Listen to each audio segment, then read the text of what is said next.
कि दिने दिन बढ़ै छै सुने छौरी ठंडी त हम की करिए आ काम नहीं करे छै अब पिघला से बंदी कि भेले बुरा हाल जाने अब मोरे रे सुनना सुना ना कि हम ओ कुमार छिए तो कुमार तू भी हकल हमरे जार रे छोरा हम जालिए भोरे भोरे।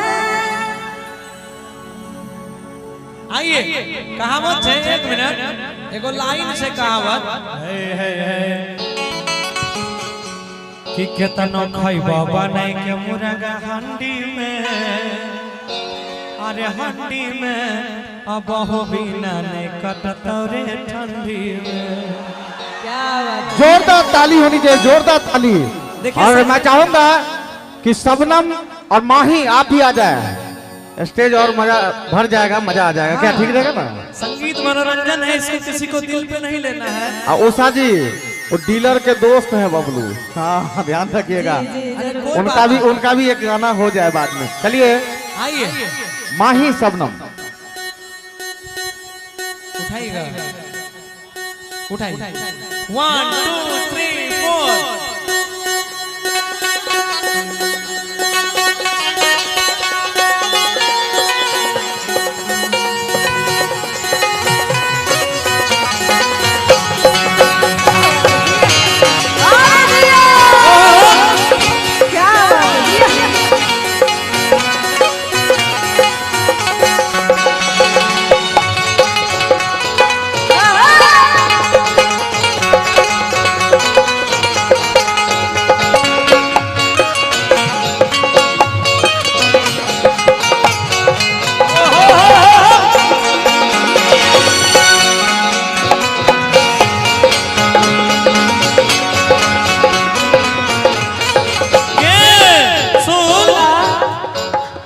दिने दिन बढ़ै छै सुने छौरी ठंडी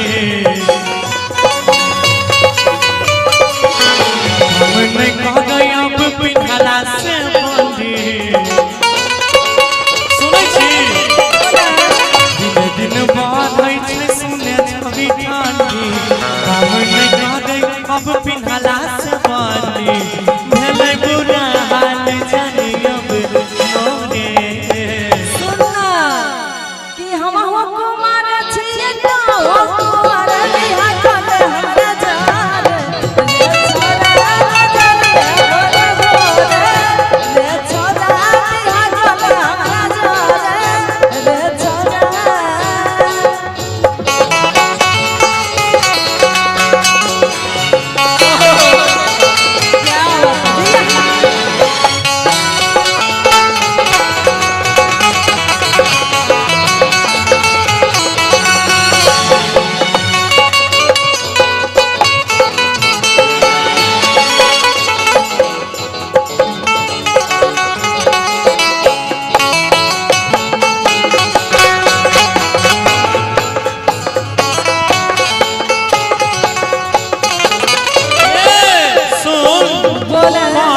रात जब से गेलै ठंडी बारी सुतै में हमारा धरै छै थारे थारी।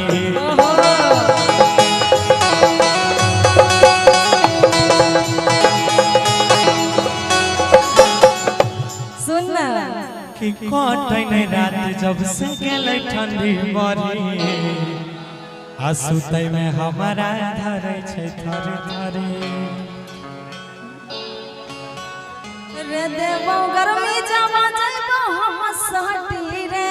अच्छा आ मजा ली है फेरी फेरी करावटी रे। तब तो मजे अभी तो सुन ना कि जल्दी सटाबे अपन गाले गोरे गोरे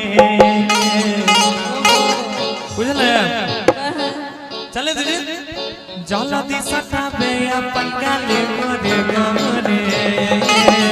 हम हो कुमार छिए तो हो कुमार बिहा कले हमरे जार रे छोरा मजा ली है भोरे भोरे रे छोरा बिहा कले हमरे जार रे छोरा मजा ली है भोरे भोरे। एक दू तीन चालू कर दी हम मशीन हम चार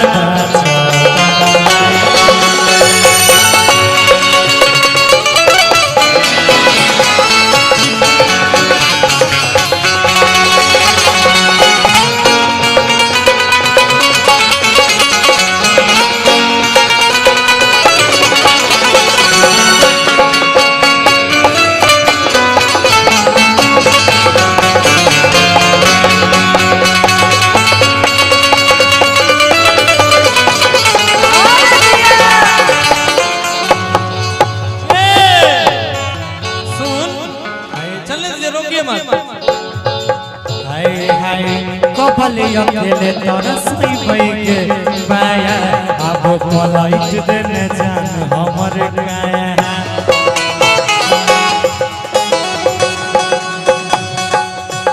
मेरे लटर यार से हम जानै छियो अपन पाती हम तोरा के मानै छियो ना मानले से थोड़े होता कहबी तब ना मान ले सुना हाँ सुना ना रे राइटर यार से तोरा हम जानै छियो अपन पति जी दिल से मानै छियो एना नहीं हो तो हमर को बात सुन सुशील भैया बोला ई ठंडी में बियाह कर लेगे उसा मन भरल रहतौगे मन भरल रहतौगे अरे पियावा चढ़ल रहतौगे आ सुने 10 टके पियावा हमें सुती है गरमी चढ़ल रहतौगे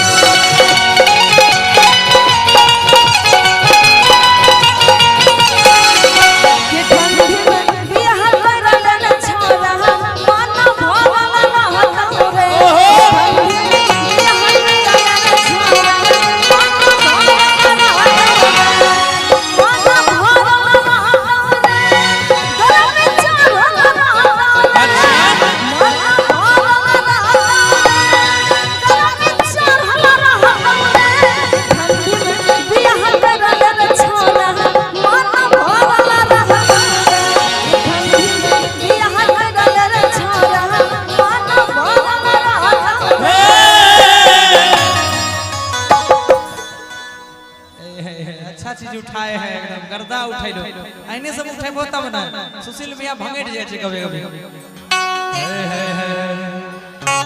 चलिए आप देखियो देख लियो लाइट कम है लाइट कम है सुन हमार बात बोला अरे की गौरव बजै के उसा दही पोरे पोरे सुनिए ना अभी 5 मिनट इधरे रहे उधर बहुत रहली हां इधरे रहिए ना क्या दिक्कत है इधर शांत माहौल इधर सारे जो आदरणीय बड़े लोग हैं वो बैठे देखबे कोई बुरा नहीं मानबे गाना बस एक मजाक छिए लोग के मस्ती के लिए हम सब गाबै छी जी कहिए हां कि चलती सताबे अपन गाले गोरे गोरे सुनना हां कि हम हो कुमार छिया ता हो कुमार दिया गले हमरा जान रे छोरा दिया गले हमरा जान रे छोरा मजा लिए भोर भोरे रे छोरा दिया गले हमरा जान रे छोरा मजा लिए भोर भोरे रे छोरा दिया गले हमरा जान रे छोरा मजा लिए भोर भोरे रे छोरा